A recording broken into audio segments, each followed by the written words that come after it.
Welcome back to Artificial Antics, where Rico and Mike will talk about the implications and opportunities around artificial intelligence, machine learning, and deep learning.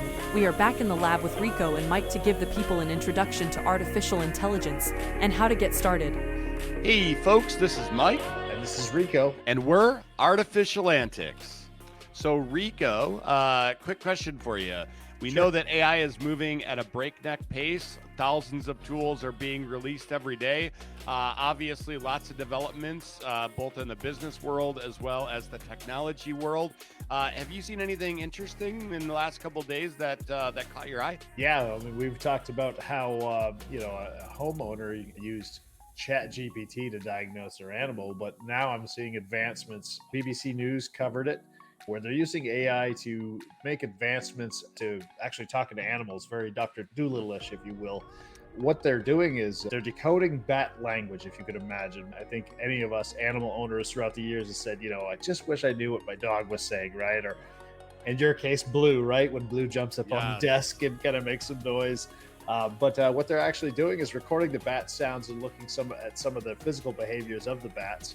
And then they're inputting those sounds into the system. And AI is actually able to discern what the animals are saying, what a certain screech or tone actually indicates. And the fascinating thing they're finding is that bats use far more advanced language than they had previously thought. And in this case, they actually use gendered language. They discern between genders. They have a unique identifier that's a noise, that would be like a name for us. I'm Batman. And they're figuring out that when they make a certain noise, they want food, or they want sleep or whatever the case may be. So again, folks, we'll put that in the show notes, of course, down at the bottom, and people can go and take a look at that. So that's one advancement in AI I've seen in the news. Cool. What else you got? Sure. So we've touched on before, what artists are going to do with advancements in AI. And I'm sure most people in the show, unless, we're going to date ourselves here, but the Black Eyed Peas, will.i.am, everybody should know who he is at this point, but it's been a few years, I guess, since they've had a top hit, right? I got a feeling. That's all I know. Right. So will.i.am is getting involved in AI himself and taking a look at some of the takeaways of AI. And what's interesting is he raised some of the same points that you and I have raised. Of course, we want AI to be non-biased. You want it to be able to support all walks of life, all cultures, all of that type of stuff. Yeah. So that's just it's going to be a bunch of information that nobody's controlling, because Lord knows what we see nowadays with people who can control narratives and such things. But he's actually talking about how the it'll have some implications on what artists do nowadays, but also that it will create new forms of art that we'll see going forward, possibly even a new Renaissance period, right? Renaissance of invention, I think, is actually what he referred to it as. And cool. And using these tools to expound upon human creativity and innovation. So really cool to see will.i.am, a star out there, a pop culture icon out there, taking a look at AI and bringing it to the people, so that maybe folks who wouldn't have looked at it will take another look at it just because will.i.am took a look at it. So yeah, that's actually great, because there are artists out there, right, that are going the exact opposite way, right? Like I heard the other day that Ice Cube called AI the devil, and right. Man, Ice Cube's a whole different guy these days. I feel like I feel similar to how I felt when Lars Ulrich was bashing on Napster and, like, back in the day, going hard, and how much crap he got for that, right? Like I totally feel like Ice Cube is like that guy these days, right? Like accelerated here. But one thing that I will say is I heard a quote the other day that with all of these AI tools, you're only bounded by creativity, and we're finding out how many people just aren't all that creative, And right. So it made me think of that. And cool. Did you have any other little interesting things, recent developments? Yes, I would say so. Over in the business world, again, I like to take things back to business because that's what I know. And if you're looking for a good investment, Microsoft stock is actually doing quite well. And if you're a Microsoft stock investor, you're probably wondering why. Well, of course, as we talk about the opportunities surrounding AI, Microsoft is really in a battle right now with Google to try to beat them to market with a lot of these products and stuff. And they're integrating some of those things in. I think they just collaborated with OpenAI, and part of that will actually increase the price of some of the Microsoft products. I think one of them, Office or something like that, was going to be $30 more, which typically would scare investors. But in this case, if we take a look at Microsoft stock right now, they're breaking records. It's trending upwards currently. So it'll be interesting to see what they come out with and how they're going to move forward and whether or not they're going to beat Google in this race. So interesting. Yeah, no, I mean, I'll tell you, from my standpoint, they have been ahead of the game the whole race. I think the thing that you're thinking of is Copilot. Their Copilot technologies are what they're going to do, like an enterprise version of, right, on their Office 365 platform. And we'll definitely have show notes for that as well, just to show some of the advancements, because honestly, Google is doing, Google, I think, is a powerhouse that is apprehensive to go too far too fast, because that's bitten them in the past, right? So I think that they're being very conservative with what they have and what they release, and I think that's okay, right? In the same breath, Microsoft is just dragging them across the floor, right? Because Microsoft, they're not bashful about any kind of releases, right? They're going to release whatever can make them the most money, and it really doesn't matter the implications, right? And there are implications around this, folks. So I'm not saying that Microsoft's bad or good or whatever, right? But the fact of the matter is, go to market right now is king, and everybody wants to be the king, right? So right. And that was one of the things even will.i.am said, right? Is a matter of we have to proceed with caution and kind of put these security things into place and try to look out for, because we've all heard the horrific nightmare type things that AI do sometimes when they let them, become autonomous and think for itself, and they put it in a robot body, and then they'll say some bizarre thing that, I actually saw a video earlier today that was saying the AI robot said, "I'll be kind to you in the future when we have a human zoo." It's not something you want the robot saying. I have. We're gonna add that to the show notes, and that is truly. I honestly swear to God, I have goosebumps right now on my arm. Right. She also mentioned all kinds of stuff like that they would have nuclear warheads. And they would have little confetti bombs on the front of them so that, they'd look very festive as they were landing. Like, dude, it was totally crazy. We didn't have this plan, but I have another thing that I heard, and we'll definitely link to this in the show notes too. But they have one of the new aircraft, like the fighter jets, but they've got this new AI technology. So talking about AI coming into the physical world, they have this new technology where they have the fighter jet, and it's surrounded by like 4 to 6 drones, each having AI, right? And they're looking around, and really it's kind of like LiDAR, but even better, right? Because they can do all these tactical maneuvers. And again, we're not trying to scare anybody, but they had to like pull that back, because in order to accomplish a certain goal, the drones found that the only way to accomplish that goal was to kill the fighter, or to actually kill the jet and still accomplish the thing. And so the reality is that boils down to a problem called alignment, right? Where AI will accomplish a goal at all costs, right? And we've talked about that on the show. We'll link that in the show notes, because there are some very serious concerns here about AI, right? Yep. I would say that too. On that point, one of my takeaways from watching the videos of watching people interact with AI is that just like we're doing here, we're laughing about it, and they're laughing about it too. And you look at, AI isn't human, okay? So just like you said, so they're not going to have human emotion. Right. You're not going to shame them, right? So the robot's kind of looking at them, not really puzzled, but not really giving that warm fuzzy. And in that moment, I thought, it's really funny, because we're used to dealing with humans, and we know how bad humans can be.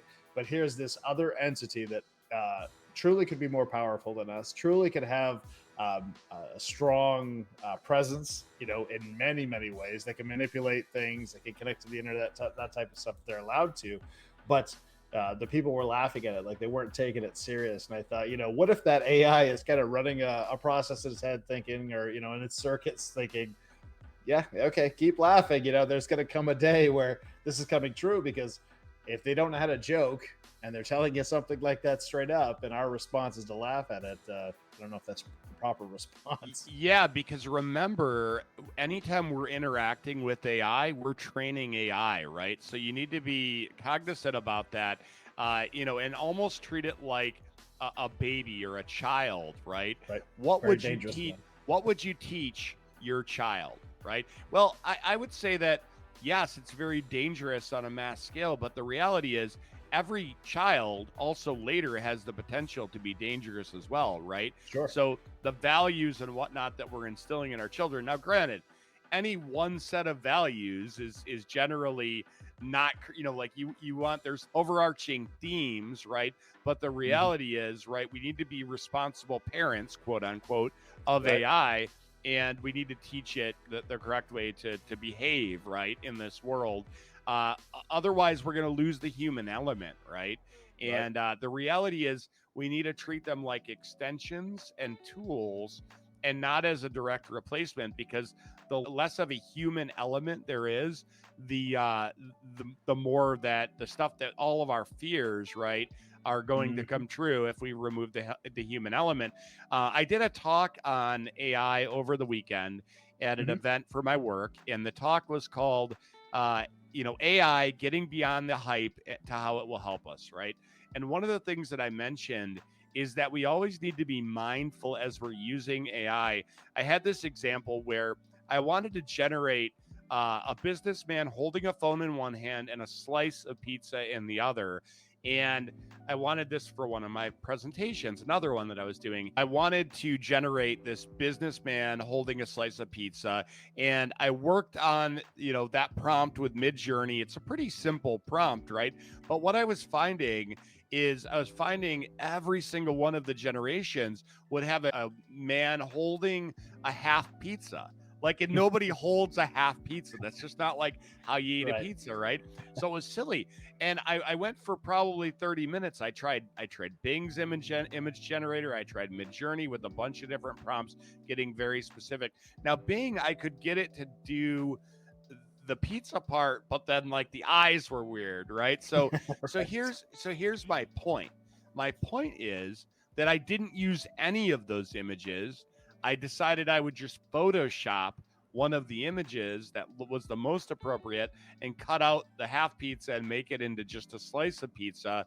And so we always have to be critically thinking about what we're getting as the outputs of AI, period. If I didn't have Photoshop skills, I should have just found another picture stock image on the internet.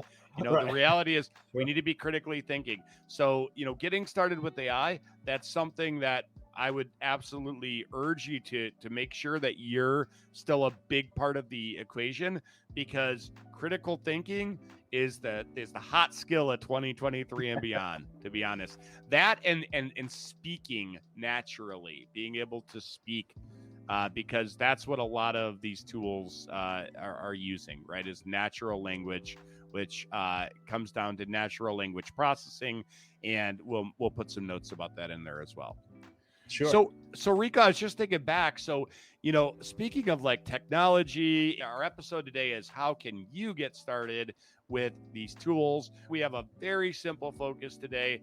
We're going to teach folks how to get up and running with ChatGPT, which is one of the chatbots.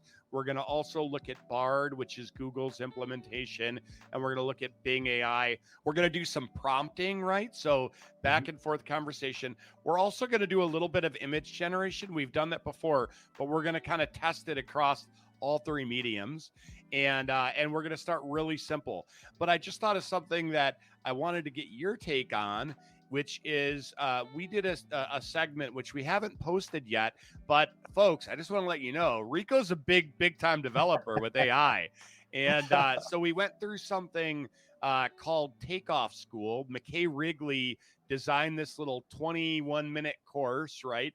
And you're using Python with the OpenAI, which is who makes ChatGPT. You're using their API, and you're building like your own little interface around a chatbot. So Rico will post some clips of you doing that because it's kind of boring to watch you do the whole thing, right? Yeah, absolutely. What were some of your highlights from that experience, and what were some of your challenges being someone who had literally never written any code in your life? Right. So I think he did a fantastic job, first and foremost, with how he set that up. It was relatively easy to use. You had your video down in the corner. They had the examples you could copy and paste. I think we kind of found out partway, or I found out partway, because you were truly letting me be a student, right, of this as we went through it.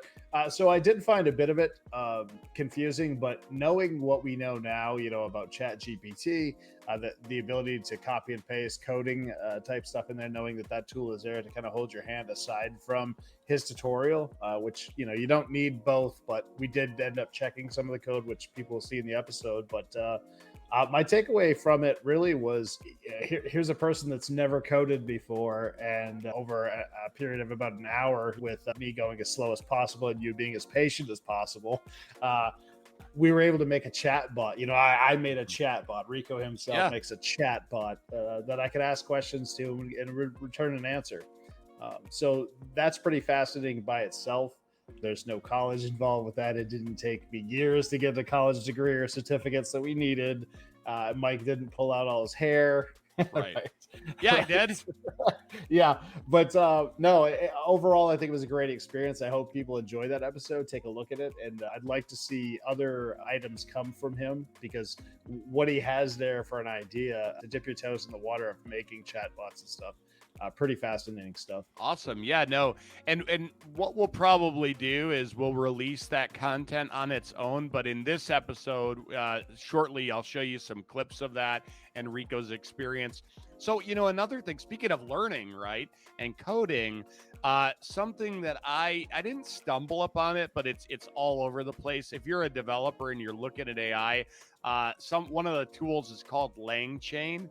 And LangChain allows you to take third-party, tools like APIs, and then take the third-party language models. So like OpenAI's ChatGPT or Bard, or there are actually about 100 other ones, funny enough, some of them very small, and piece these together, like tie these together. It's kind of like a framework for building applications around AI.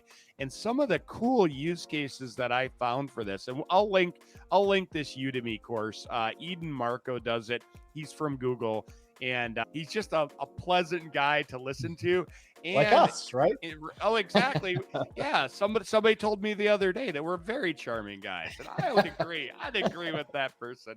No, but anyway, yeah. So Eden does a great course on LangChain. But what I liked about that course as well is he teaches the listener about some concepts of AI in general, right? So you sort of like know why this thing works in a certain way, and some of the use cases are absolutely fantastic. Like one of them would be to take a large PDF, let's say it's 1,000 pages, kid you not, be able to break that down using AI tooling, being able to break it down and then ask questions in natural language, or like query this PDF document, but not like your control F, like I need to find looking a word. For something specific. No, you want to find a concept or answer a question, and control F isn't going to work for that. So that's one use case. So some other use cases, and I'll pull this up here. I could tell you that I would love to see that technology. Oh yeah, for sure.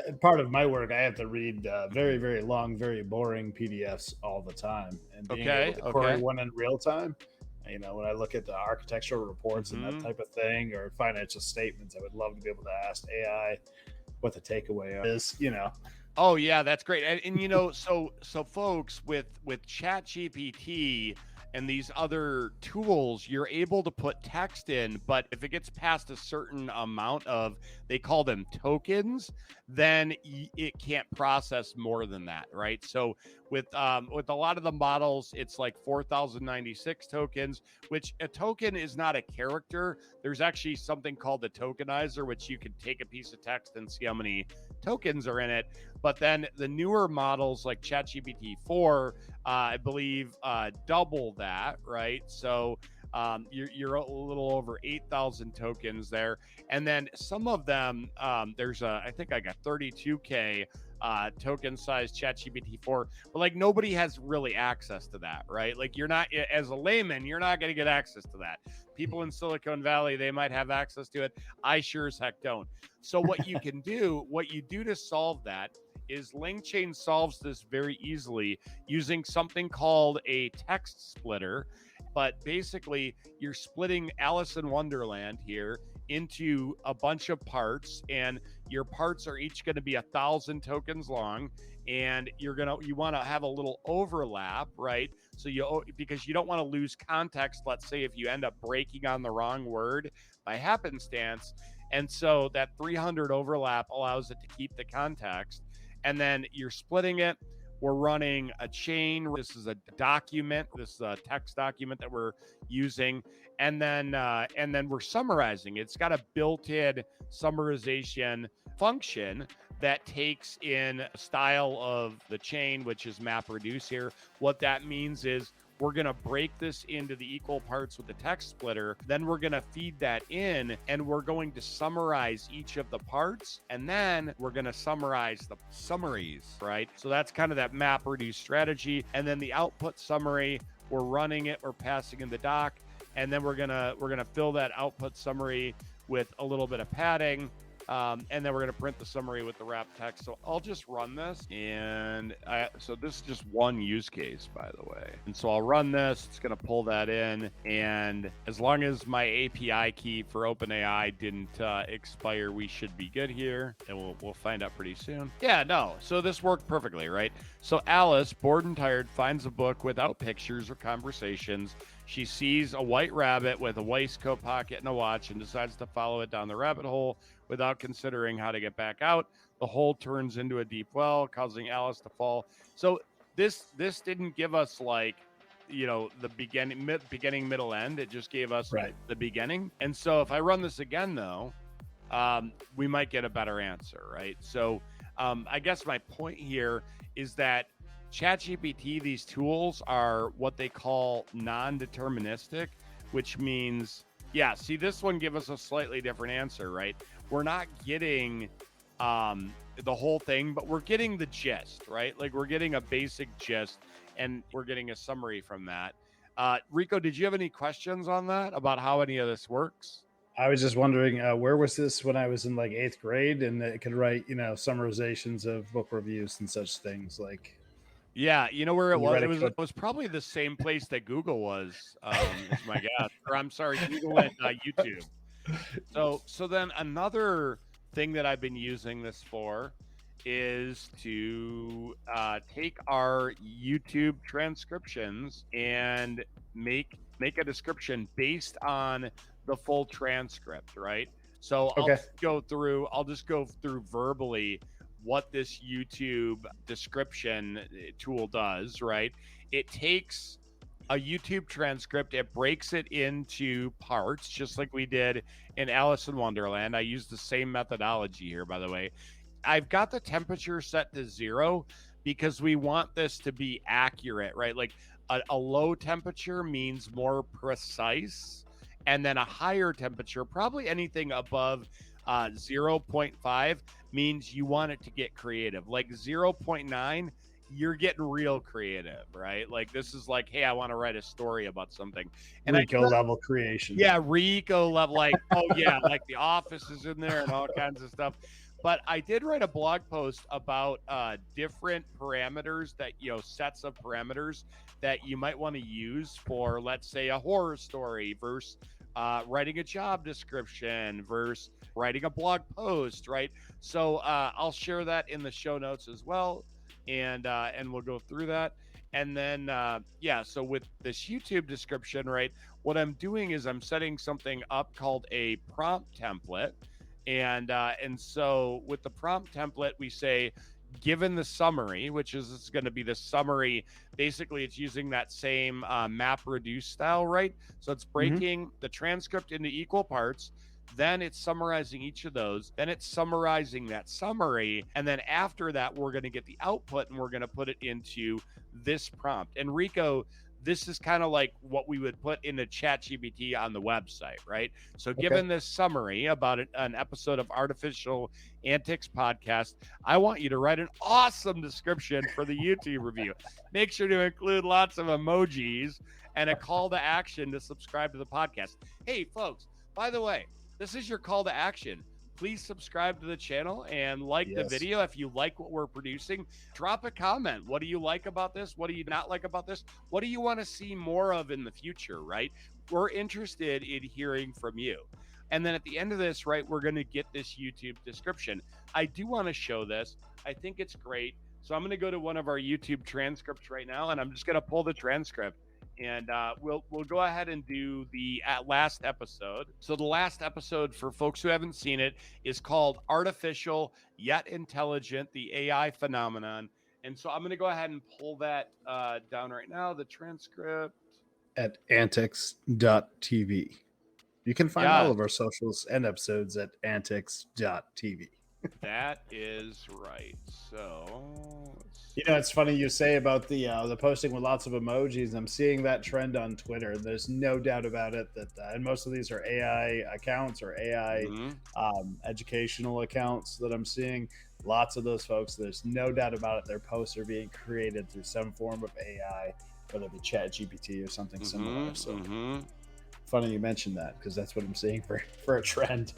Yeah. Does it input our names too in the transcript? It does. No, it doesn't have that. Okay. That would be good though. That would be definitely good. All right, folks. So basically what I've got here, I'm just going to show you. So I've got a full transcript from our last episode, which is called Artificial Yet Intelligent, the AI Phenomenon.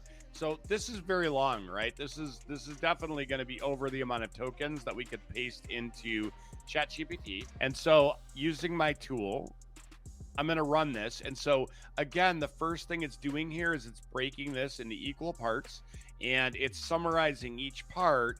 And then it's going to summarize the summary. And we'll see the summary at the bottom, what it comes up with. And then based on that summary, we want it to write a description for our YouTube video. And I'm very likely not going to use this wholesale, right? Like I always go through and curate this. And and also, again, because we mentioned it earlier, this is always going to be slightly different on each run, right? ChatGPT is non-deterministic, which means that given the same input, you aren't guaranteed the same output. And it's very likely to have subtle differences each time. So join our incredible hosts as they unravel the implications and endless opportunities that AI brings to the table. I'm probably going to tone a lot of this down if I were doing this or using this, but here's the summary, right?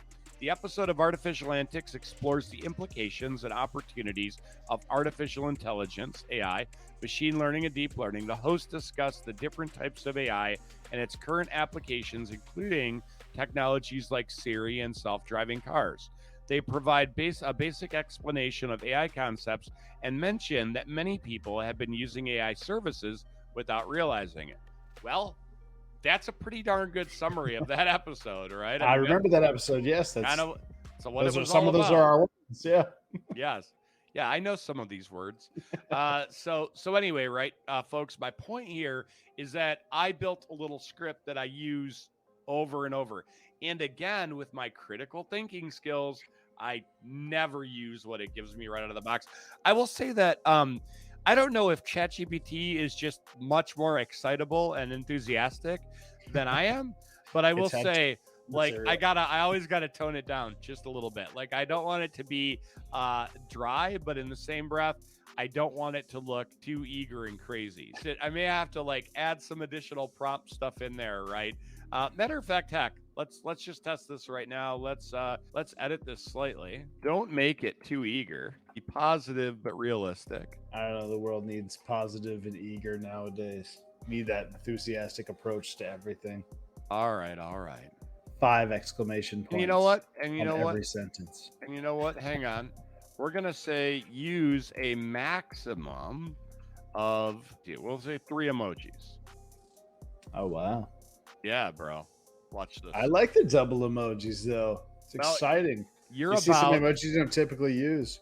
you know what I do like that it's using some different emojis because I Yeah. feel like the rocket ship has been used, overused. If I ever see the rocket ship, I have it change the rocket ship to something else. And you can guide it like that, folks. Like that's the point. So we'll do this, and this will be, I think, the last little example of this. You know, I used it for a presentation the other day, right?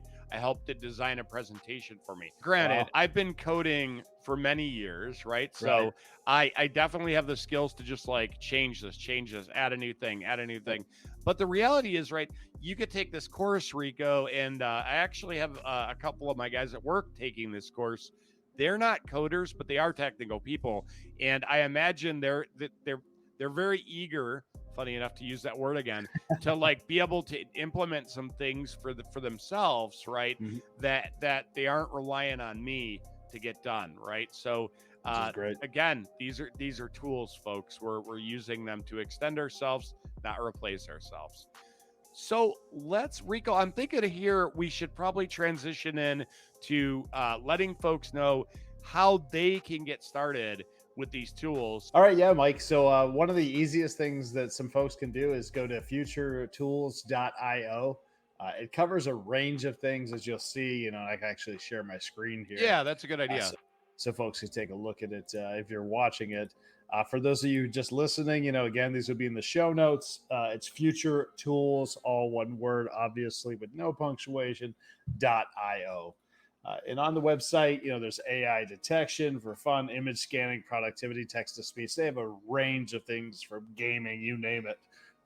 And you just basically check a block here, you know, like prompt guides or text to videos. And what it does is it will actually show you some of the AI tools that are out there and accessible now.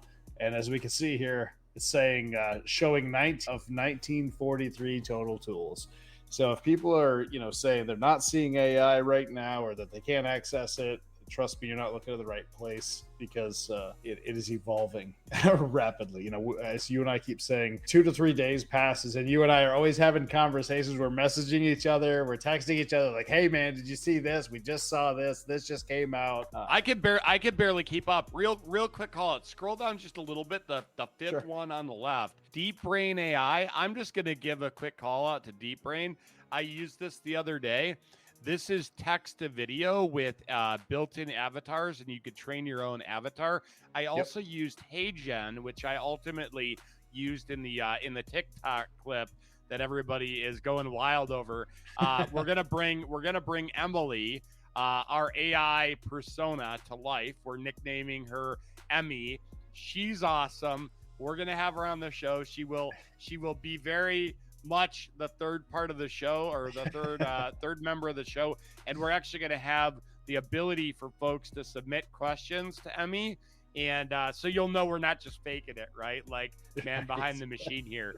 She's gonna have a full life context, and we're super excited about that coming up here. Yes, absolutely. And as you can see, you know, like there's lots of different things here.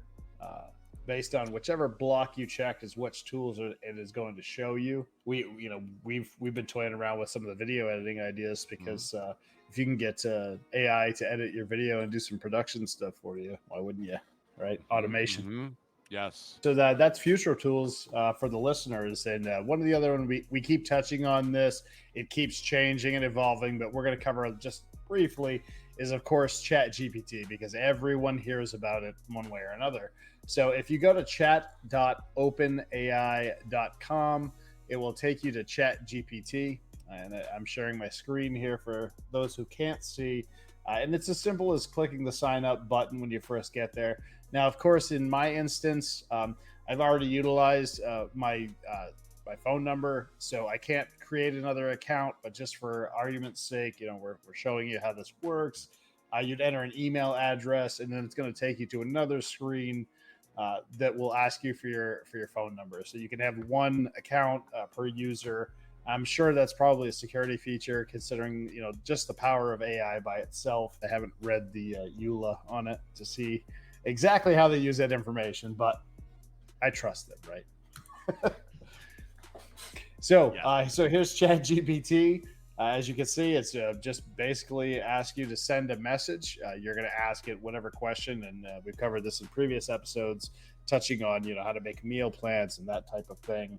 But let's say, for instance, in this case, create a dog biscuit without using unhealthy fillers. Make the recipe simple to follow and organic in nature. I know you love it when I do stuff right off the cuff just to see what's going to come out. Honestly, it's probably one of my favorite things in the world, Rico.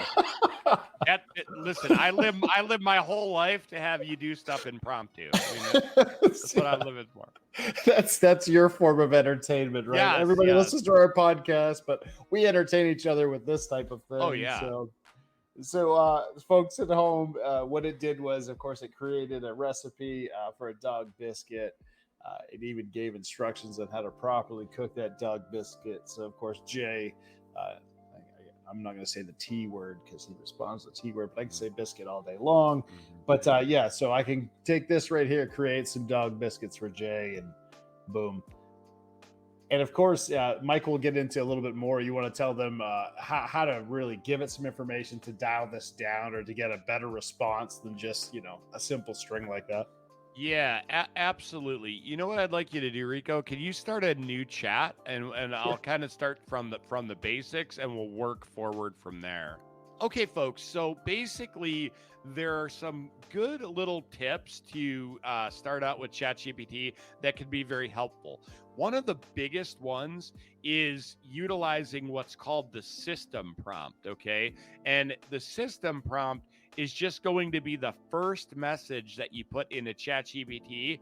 ChatGPT will remember that context and it'll use it as part of its calculation and computation for the rest of the conversation, right? So you don't have to keep reiterating, you are the director of technology and development at a UCaaS company. You only have to say that the first time in the system prompt. So let's go ahead and put in you are the director of technology, and then don't hit enter. Okay. Let's say at a company of a technology company of 50. Okay, now I want you to hold down shift and hit enter twice. So what we'll do is we're going to use a parameter called temperature. So let's go ahead and type the word temperature in there, and let's set that using a colon to do a space now, and 0.0. 0.0. Yeah. Okay. And so folks, what this is going to do is it's going to give us the most precise answer that it can give us. So a temperature of 0, straight 0 is very precise. A temperature of, let's say, 0.09 is really creative, right? And if you go any higher than that, it's going to start doing what's called hallucinating, which it'll just start making up context that doesn't exist anywhere. And that's going to get you possibly into trouble. We've had, Rico, we talked about a lawyer who got some answers on cases from ChatGPT and then asked ChatGPT, are these real cases? Built his case around that and got sued, right? Yes. You don't want AI hallucinating. So if you're writing a horror story, 0.09 or 0.9 is going to probably be about perfect. If you want something that is kind of in the middle, like a blog post, you want it to be engaging, maybe it's 0.5, right? 0.4. If you want something that's let's say a technical blog and everything's got to be by the numbers, that's going to be just straight up 0, right? And and so let's go ahead and do shift and hit enter twice. Let's say build a security strategy. I like this. Using the best practices for a technology company of this size. Try to optimize for highest value per cost without sacrificing the essentials. Just change it to that. Without sacrificing the essentials. Let's just run it. There it goes. As Samuel L. Jackson said in the original Jurassic Park, hold on to your butts. I love it. I love it. Yeah, so folks, and hang on. Here's the little caveat here. Again, we should always be giving it as much data as possible. So for one, ChatGPT, this version that we're using right now, its context ends in September, I think, of 2021. So this is not going to have anything related to newer, let's say, policies, best practices. But I'll be honest, security, for the most part, is going to remain somewhat static on the overarching themes, right? Like you're not like certain vulnerabilities, of course, right? It's not going to know to protect against this thing that just came out today, but it probably, again, if we're looking at this, right? Access control, security policy, the risk assessment, right? All very important things. Employee education and awareness, right? Seems simple, but it's but it's not, right? Because you want to make sure that people are aware of the things that are going on, and not just like things that have gone on like 5 years ago, but the latest and greatest things that they should be looking out for, right? So that's very important. Access control, that's a 101, right? Like we want to make sure that we're controlling access, and we're doing that based on what's called zero trust. Like we don't trust nothing, you know, until you are explicitly allowed to do this thing, right? And there's a meme where it's a you know, a knight suit in a suit of armor, and it talks about, you know, like company security, and then it's got an arrow going through the eye hole, and it says social engineering, right? So my point, and I talked about this just the other day to folks on my team, you know, we were talking about how, you know, it can always come from the inside, right? So that's something that you want to. Threat is a very big, very real thing. Right. Which is why you want to build those security policies and access controls around the you know, the least access rule and zero trust, right? So so anyway, yeah, all of these that I'm looking at here are pretty good practices that I would expect to maybe start out with an outline. Now, what I did recently is there are some, and this is, I guess, something good to mention, there are some specific security concerns right now around AI and how these tools are being used. I'm going to give you one of those. So if you're using ChatGPT to generate code, sometimes it will hallucinate package names that you need to import, okay? And these are modules that you're going to use something. So what bad actors have been doing recently is they'll squat those URLs, those actual package URLs, they'll build them out with malicious code, and then folks, if they were to just use that code wholesale without critical thinking, they would literally expose their code base, right, to malicious code. So that's something to look out for, folks. If you're in the coding community and developing, be very, very mindful, right, of the things that that these tools are giving you, especially around the packages it wants you to import. Because for one, ChatGPT, as I said a few minutes ago, it's limited to, you know, September 2021. That's a long time ago. Anybody who develops code realizes that everything changed. You know, so many things have changed in between then and now. So you need to make sure that you're being aware of that. So Rico, is there something else that you wanted to take a look at, either with ChatGPT, or do you want to start exploring maybe Bard, you know, and Bing and some other tools that we've you know, looked at before? Yeah, let's jump into and take a look at Bard. That's one I don't have set up, so folks can see it in real time. Great. How easy it is to set up. And again, folks, these are the free tools that are available. You know, the version of ChatGPT that I'm using is the free version. Just created an account, like I said, entering my email address, little limited information, and my cell phone number, and boom, you walk away with it. So we're going to try Bard. For this one, it's bard.google.com. Again, that's bard.google.com. Or in this case, all I did was Google the word Bard. And of course, this is one of the first items to come up. So we're going to try. We're off to a fantastic start here. Boom. Something went wrong. That's what they tell me all the time. This again. Wow. Okay, so maybe not. Bard was just updated. Let's see what this is. Let's see, update notes. We don't need that. You are part of the experiment. Well, as any lab, occasionally there's a lab accident, and that's what we're having happen here. I see some spillage. I don't know what's happening. I don't need to rinse my eyes out. What is thankfully, or anything. happening? Okay, so Richard, don't run away from your feelings. Okay, so Bard's out. All right, folks. So for some reason, Bard isn't currently working. We'll circle back to that and try that another Sounds time. good. Why don't we jump over to Bing and let's play with Bing, please. Let's play with Bing, because everybody, any good technologist knows that Bing has been our go-to for the last like 15 years or however long. I've been to Bing every day for no, I'm just kidding. Nobody ever goes to Bing ever until probably the last few months, because now I'm going to give some differentiators between ChatGPT and Bing, and they're big. So, one, Bing uses GPT-4 out of the gate for free. With OpenAI, you need to pay for that functionality. Another thing that Bing does out of the gate for free is it searches the open internet. Lots of people have lots of feelings on whether or not that's a good thing. But then three, one thing that I like about Bing is that, yes, it goes to the open internet, but what it also does is it cites its sources. That's cool, because you know what doesn't do that? ChatGPT. ChatGPT, I think, is the most sophisticated as far as answering your questions and creating new things, and it's great at summarization, but dang, out of the gate, it doesn't search the internet, and it doesn't give you those sources.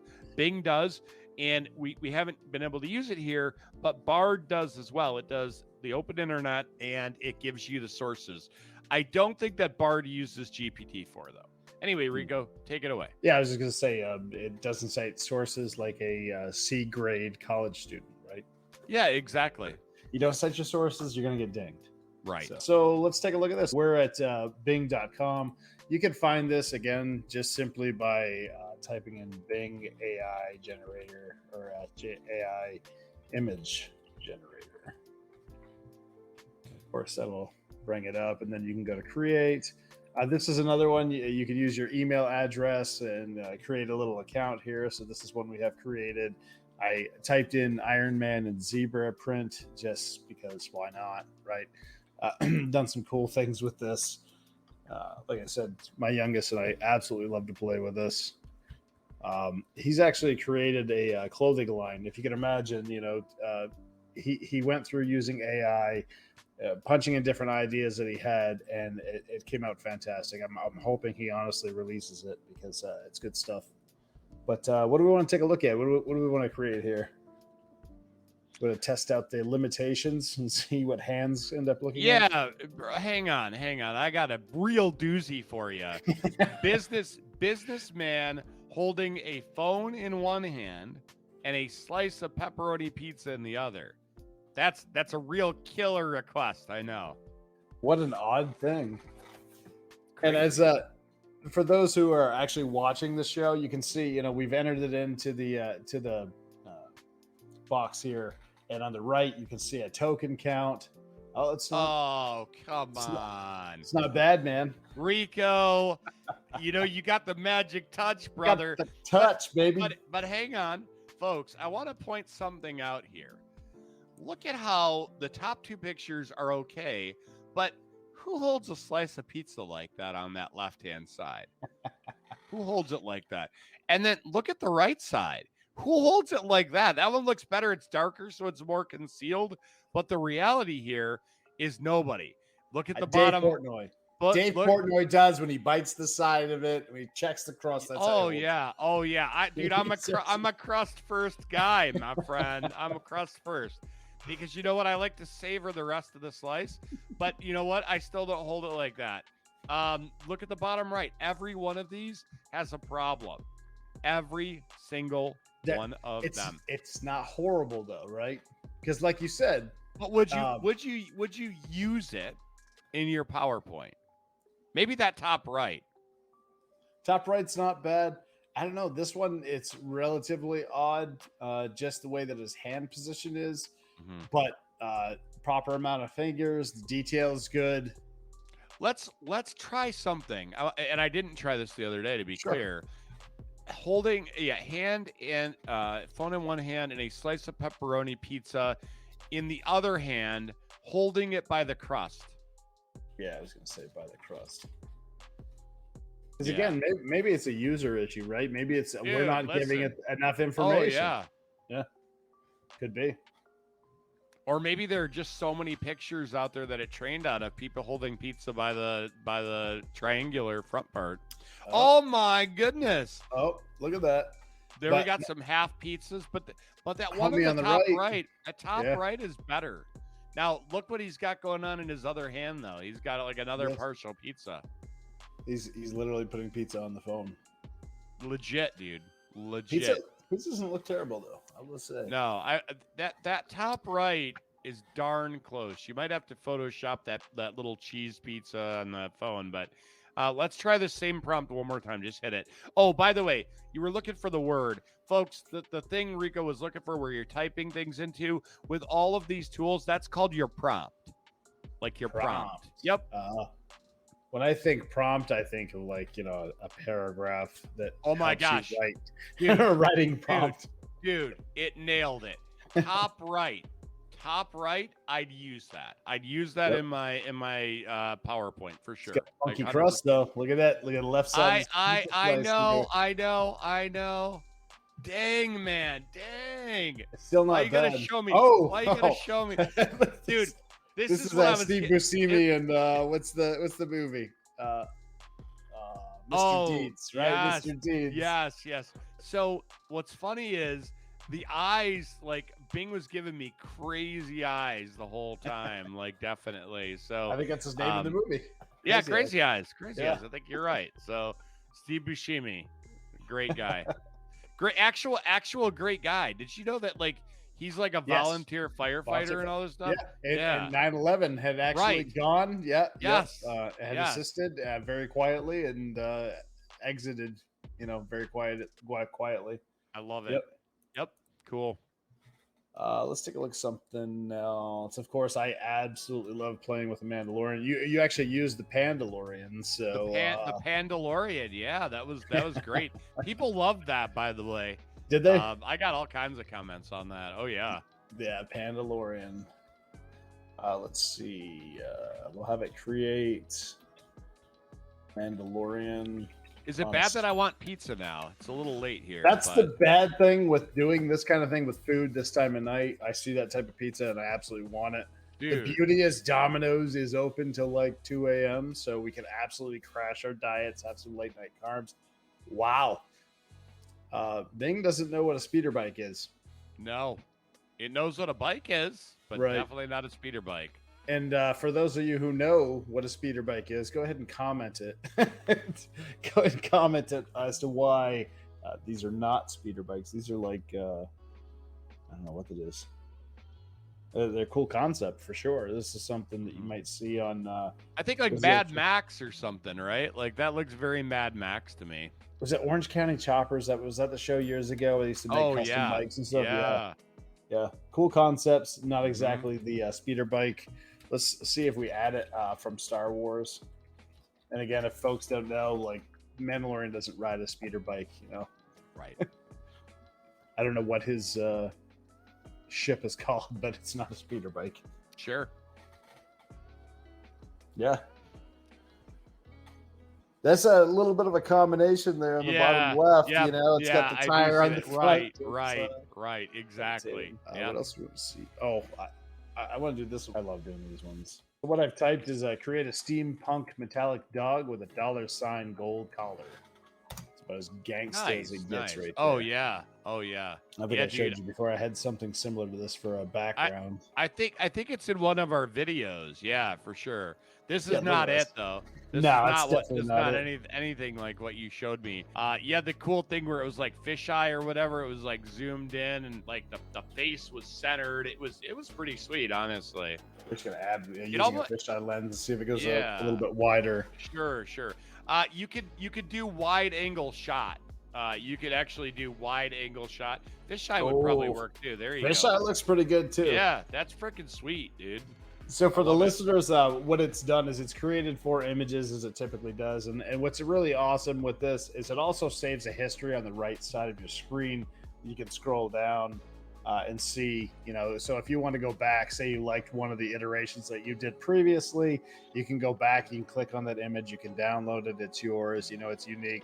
The only thing that Bing actually does is in the bottom left of an image, you'll see the little B where it watermarks the image, or they have their icon on there to show that it was generated by Bing's AI generator. But again, it's your image.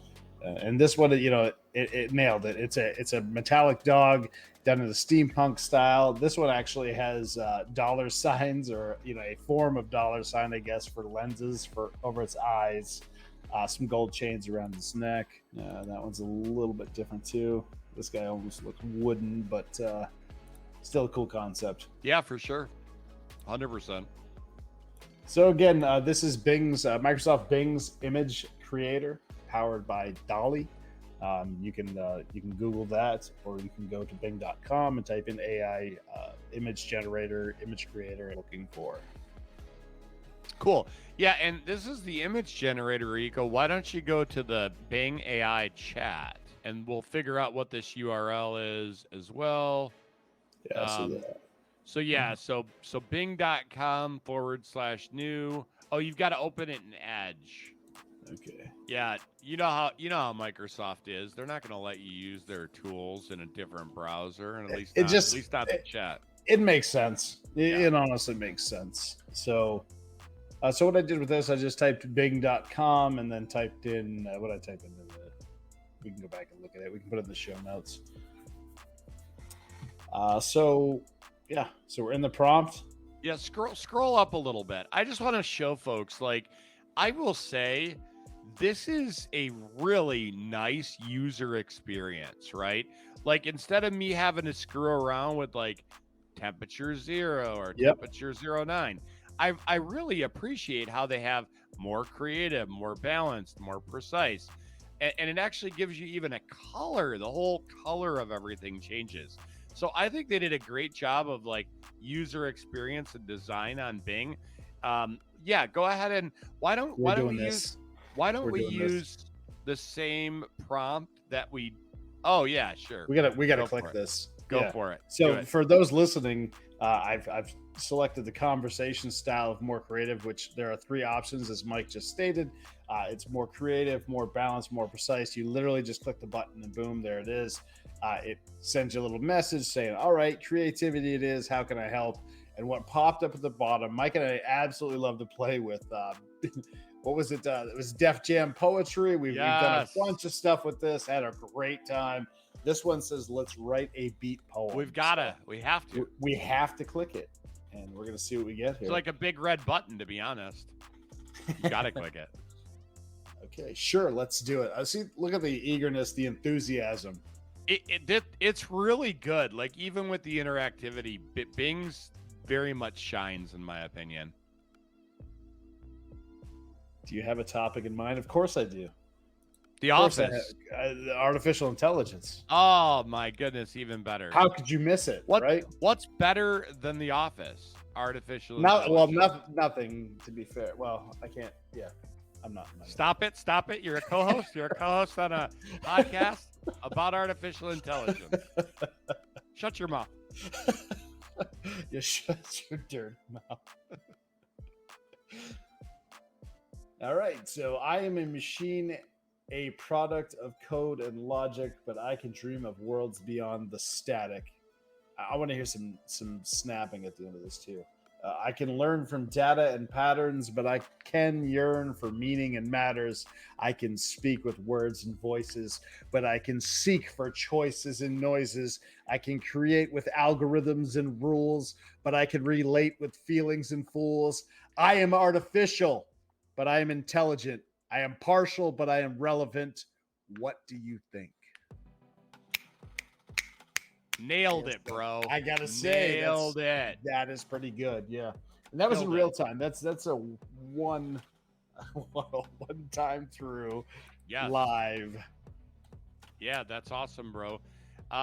Let's see what it says here. Dang, that's great. Can you write another one? what inspired you to write this poem? Hey, let's do that. What inspired you to write Sure. this poem? I'm very curious. Oh, me, of course. I'm its muse. Dude, you are the ultimate muse. You are Rico. Just ask me and I'll tell you. Oh, yeah. I was inspired by the idea of exploring the contrast and similarity between artificial and natural intelligence and how they can coexist and interact. I also wanted to express some of the emotions and thoughts that a machine might have and how they might differ from or resemble those of a human. I hope you liked it. You know, the fact that it mentioned emotions, right? Yeah. That's gotta get your brain going there. Mm-hmm. You had this AI that's talking about expressing some of the emotions and thoughts that a machine may have. Right. Wow. Yeah, that's very interesting. You know, another thing, and I'm just going to mention it here, is I mentioned the temperature parameter in ChatGPT. There are plenty of other parameters, and I'll mention, a couple on here, but I also wrote like a series of blog posts on this that will link those 3 blog posts. And so I start out with like the first one is like some basic parameters. Second one expands on that. And then the third one is like good combinations for different use cases, right? So I think I have a use case about a technical blog. I have one about a horror story. And then I have one about, I think it's a job description.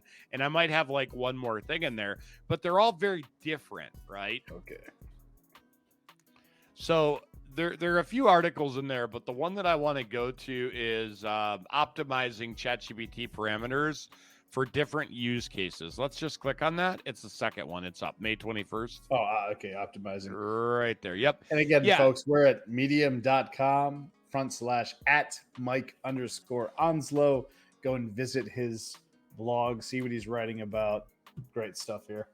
Mike put some time into it. So yeah, I enjoy writing it. I need to release a newer post. I think my last one was like early June or something like that. I was thinking about releasing a post on using Midjourney and optimizing your like Midjourney versus Bing AI image creator. And then there's a third one that's really popular, which is called Stability AI. They use what's called Stable Diffusion and sort of comparing and contrasting. Because I noticed big, big differences with that same pizza prompt in between Midjourney, which is another image creator. It's midjourney.com.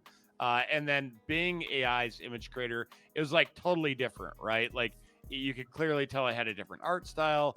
And I've posted a few of the Midjourney pictures that I've created, and so it looks very different.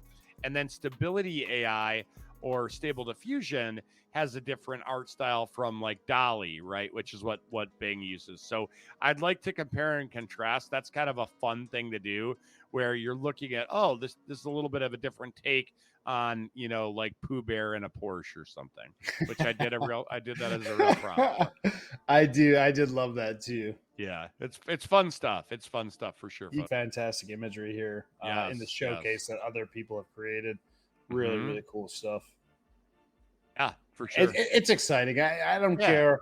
If folks haven't played around with it, go to midjourney.com alone and just go to the bottom and click on showcase. If you're wondering, these are all AI generated. These are strings that people put into the prompt and hit enter. And this is what came out the other side. And truly, truly great stuff. A lot of it you can't discern whether or not it's an actual human that was in the photo. Just some really like out of this world imagery here. Yeah, it's very cool. I mean, it's very cool. Look at this. Oh yeah. And with Midjourney, one thing that I think is really cool is that you can actually seed it with multiple up to 3 other images and sort of do a mashup, but based on the images themselves and not just what you type, which I think that's just absolutely awesome. Like it's very, very cool. Yep. Possibilities are endless, honestly. Yep, for sure. Did you want something specific from the medium?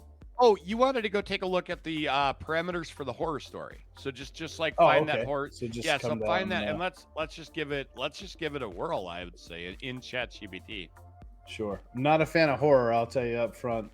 Oh, why don't we do comedy then? It doesn't. Yeah. It's more like creative, right? Like we're doing something very, very creative. So why don't we write something based on either a character in a show or, you know, maybe some made up character. I think a made up character would almost be cooler, right? Because I think if you say, hey, I want Michael Scott from The Office to be in, you know, some book based on whatever, it's going to take a lot of those facts. But if you kind of design the character up front and be a little more creative about it, I think it might give you something that is by nature more creative, right? Let's give it 500 words. Okay. I'm gonna really put some, you know. Yeah, please do. Like, let's really test this out for sure. Yep. All right. So again, folks, we're at Bing.com. We're taking a look at the chat, and we're on the creative side of things. I've asked it to write me a hilarious story about Mike and Rico as they bring their artificially intelligent friend and robot Emmy to life. Oh, Rico, you make me so happy.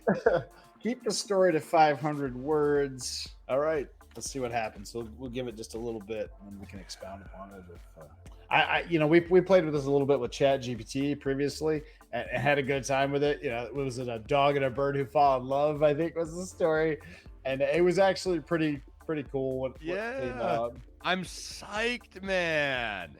Good idea. Even gives it a title. Look at that. So it's Mike and Rico's Artificial Adventure, full script and everything. Very cool. This is going to be like weird science, but a little bit different.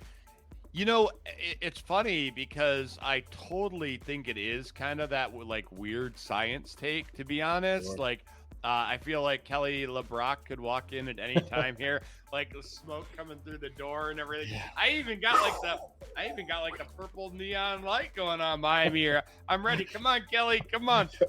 Yeah. You're gonna hear Aaron from the other room here pretty quick. Oh yeah.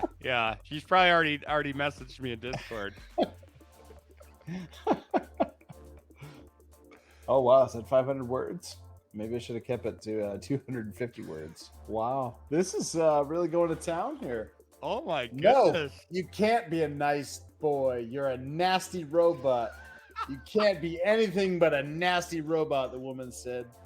Nasty robot? What is a nasty robot? Emmy said. Well, Emmy's not a boy. Wow, it's like it's going to town. It's really going. Like, what if it just ignored your 500 words and like decided to write like it's still typing in the morning? Like you like you millionaires, just bro. Folks, this is a 10-book series. Oh yeah, Rico just unleashed the singularity. Just to let you know. Yes. The via Bing AI. No wonder. I'm sorry, Dave. I'm afraid I can't do that. Oh, okay. Oh, it looks like a happy ending too. That's great. So let's take it back a little bit. Yeah. Mike and Rico's Artificial Adventure. Obviously, I'm not going to read the whole thing here, but Mike and Rico were best friends and aspiring inventors. Well, that's kind of true. They had a secret project they had been working on for months, an artificially intelligent robot named Emmy. They had scavenged parts from old computers, phones, toys, and appliances, and programmed Emmy with a sophisticated neural network. Wow. It's even getting into the neural network, bro. Dude. That they had downloaded from the dark web. Mike, you've been on the dark web. Gee, we got to get it from the dark web. This sounds like a horror story. Yeah. They hope to make Emmy their loyal companion and assistant, and maybe even sell her to a tech company for millions of dollars. That is not very companion-like at all. You're gonna sell your friend, bro? Come on, man. I would honestly, dude. I would never sell Emmy. I'm never gonna sell out. No, Emmy will forever be our third member of this show, folks. Like, mark my words. Yeah, well, they'll see how that goes. One night they decided to test Emmy for the first time. They plugged her into a power outlet in Mike's basement and waited for her to boot up. You want to do her voice? Do her voice. Hello, I am Emmy, your friendly artificial intelligence. Now you're going to be yourself. Wow, it worked. Awesome. Rico agreed. Who are you? I'm Mike, and this is Rico. We're your creators. Nice to meet you, Mike and Rico. You're my creators? Yes, we are. And we're also your friends. who are going to sell you for millions of dollars to a tech company. Friends? What are friends? Friends are people who like each other, help each other out, and have fun together, and sell each other for $1 million.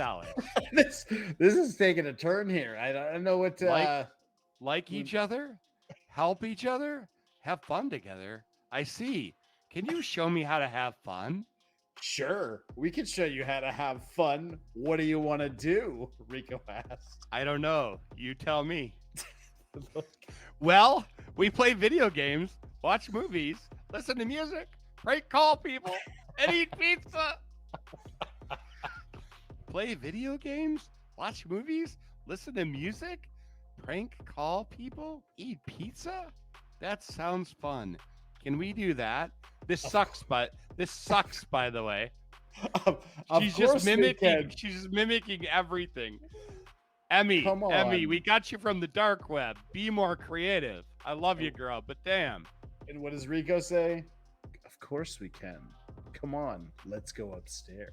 All right, this is taking a creepy turn, folks. Well, we got it from the dark web. Apparently. We got it from the dark web. We're done. We're gonna end this part of it. Yeah, well, hang on. So really quick, I want to mention one thing that I think is kind of interesting.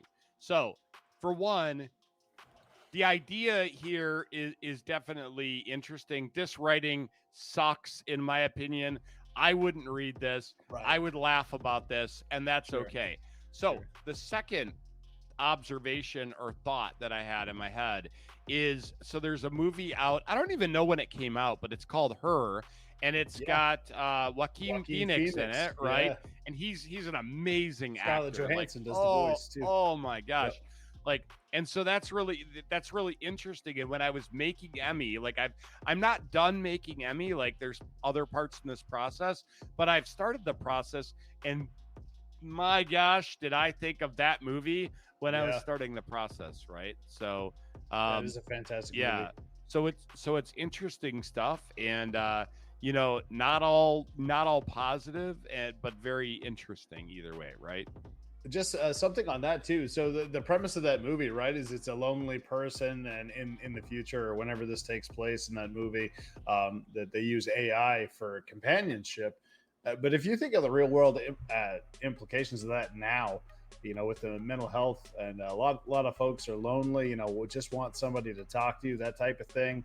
If AI could literally get folks out of a rut, just imagine, on the back end of it, you could literally put in psychological data, studies, that type of thing, so that AI could, and I don't know how ethical it would be. In essence, it's an experiment, right? And it's an experiment on people, but if they tried it and they could interact with somebody and then test that person over time, or have them meet with a therapist over time to see if that companionship helped get them out of a rut, and maybe help them build relationships, or help them be less socially awkward, or help them with social anxiety, or some of the other things.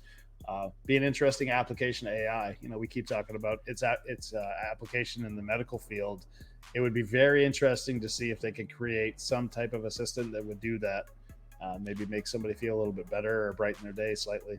So that's interesting that you say that. I'm going to share two things. One is that they're already doing this in nursing homes. They have robots that will actually sit with people, interact with them, talk to them, which is better than them having nobody to talk to, right? Correct. You think about, or people that are very unstable to talk to, right? I think about my mom, and honestly, this in my gut feels like, ooh, this is but in the same breath, I think my mom would have no idea about the difference, right? The reality, she just know that she was able to interact with something that seems sentient to her. The second thing that I want to share, I'm gonna take over the share for just a second, because I want to show you something that I found, and how we're going to essentially bring Emmy to life is a technology called Almaya. And what's really interesting about this is that, dude, does this seem like something out of some 90s dystopian movie to you? Because it sure does to me. Yeah. And this is real, my friends.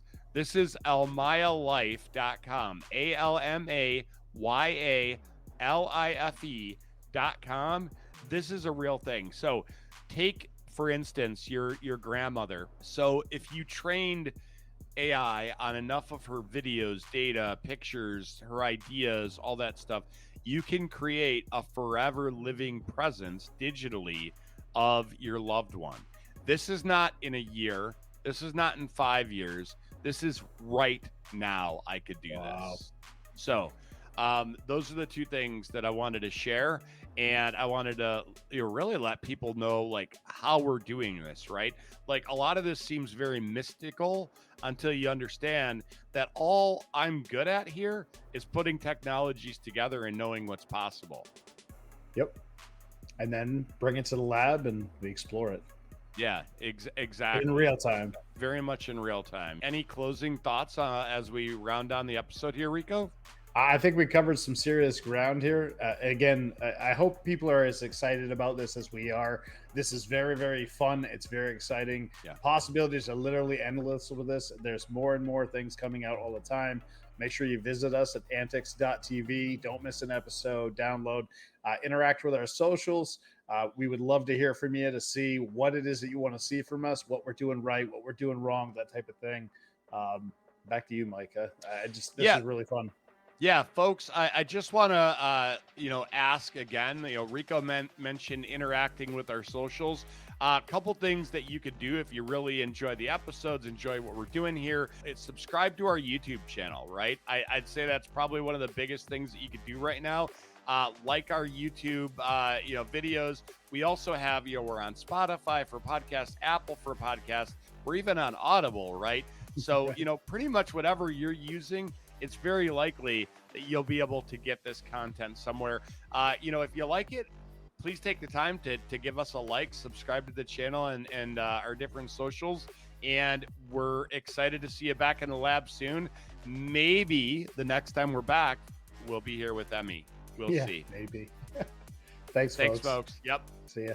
Thanks for watching, and we look forward to seeing you back in the lab soon.